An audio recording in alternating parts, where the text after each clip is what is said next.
les vautours rôdent autour de Dakar. Ousmane Sonko a enfin été placé en détention provisoire pour des raisons politiques. Après des années d'acharnement judiciaire qui utilisaient des prétextes pour le persécuter et le salir, comme cela a été fait envers tant de dissidents, à commencer par Julian Assange, le pouvoir a montré sa véritable face, celle d'une tyrannie sale qui ne supporte pas l'opposition politique et qui vise par tout moyen à se perpétuer au sein d'instances dominantes qu'elle utilise pour piller et pour accaparer des ressources au détriment du reste des Sénégalais. C'est avec un sentiment de dégoût et de vilainie très fort que j'ai accueilli cette nouvelle et la démonstration encore une fois que l'appareil judiciaire sénégalais n'était pas en mesure de faire respecter l'état de droit face à la volonté toujours plus écrasante de ses dominants et de ses instances politiques. Alors je vous dis tout cela depuis Dakar. Je salue la mort d'un nouveau martyr tombé à Pékin aujourd'hui, tombé à Pékin pour la liberté et la souveraineté de son peuple, tué par les balles d'agents de la BIP, sur lesquels nous avons tous les éléments pour mettre en œuvre les poursuites qui ont été enclenchées tant en France qu'à la Cour pénale internationale, et je l'espère bientôt dans le cadre d'un changement de régime démocratique qui se poursuivront au Sénégal lorsque celui-ci retrouvera sa souveraineté. Je vous parle non pas en fugitif, déguisé en femme, mais en effet porteur d'une robe. Une robe d'avocat. Une robe d'avocat qui m'a valu l'émission d'un mandat d'arrêt international de la part d'un gouvernement qui n'a, semble-t-il, plus idée de ce que représente l'état de droit, qui pense que lorsque cela ne suffit pas de poursuivre des individus injustement, il peut s'attaquer à ceux qui portent sa parole, le représentent, et ensuite aux journalistes qui la relayent dans l'espace public. Je tiens à saluer le courage de beaucoup de journalistes sénégalais qui, contrairement à leurs collègues oligarchisés français, ont au moins cette passion de la diversité et de la différence, même si certains sont pris dans les raies de la propagande.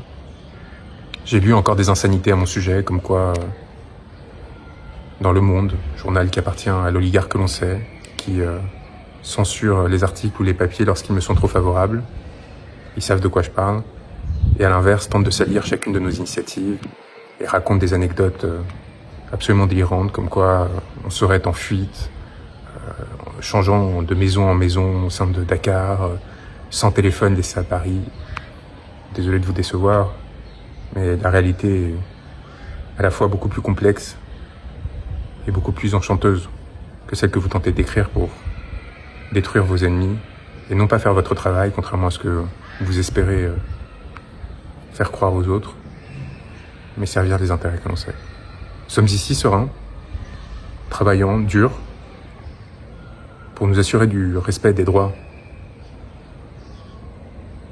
des personnes qui se sont engagées dans ce territoire pour leur liberté et leur souveraineté,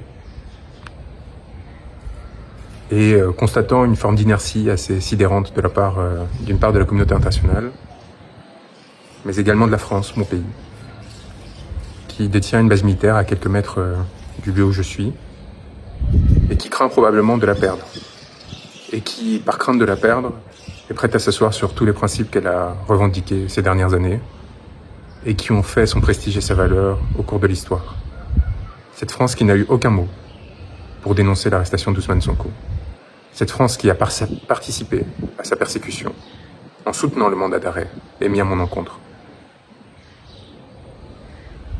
Cette France qui, encore aujourd'hui, se tait sur les 60 morts, qui depuis mars 2021, les milliers d'arrestations et de blessures ont atteint au peuple sénégalais alors qu'il manifestait pour défendre ses droits, et en particulier son droit d'être représenté librement dans le cadre d'élections démocratiques.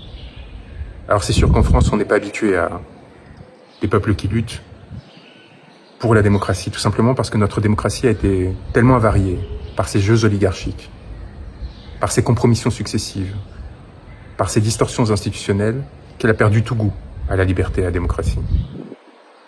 Et alors quand elles voient un peuple se lever, son élite, ses petits gouvernants, voient des échos de luttes passées, qui ont pourtant fondé notre régime, et qui ont trouvé de glorieux épisodes depuis, y compris au sein des Gilets jaunes, et bien avec l'inquiétude des dominants qui craignent pour leur position et la défense de leurs intérêts.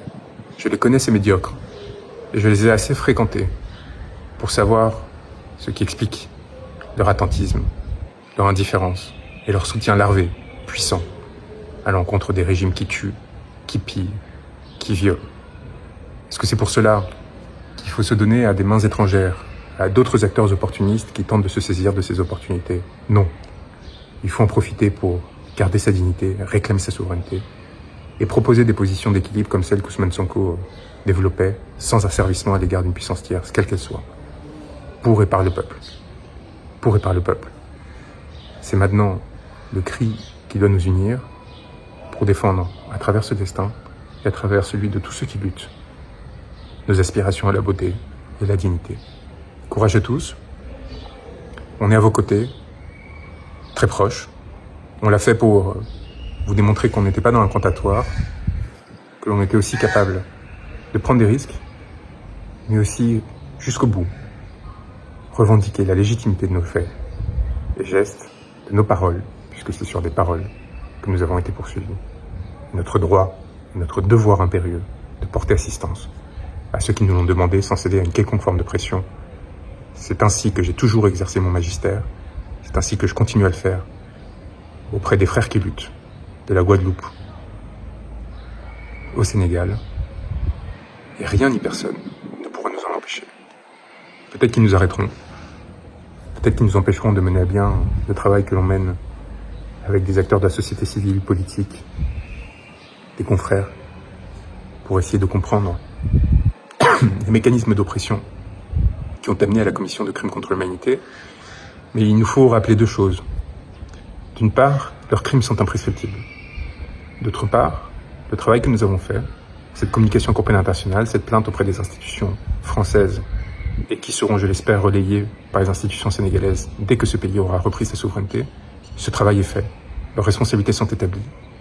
Et les mots que nous avons enfantés ne pourront pas être effacés. Courage à tous et tenez bon pour notre souveraineté et notre dignité.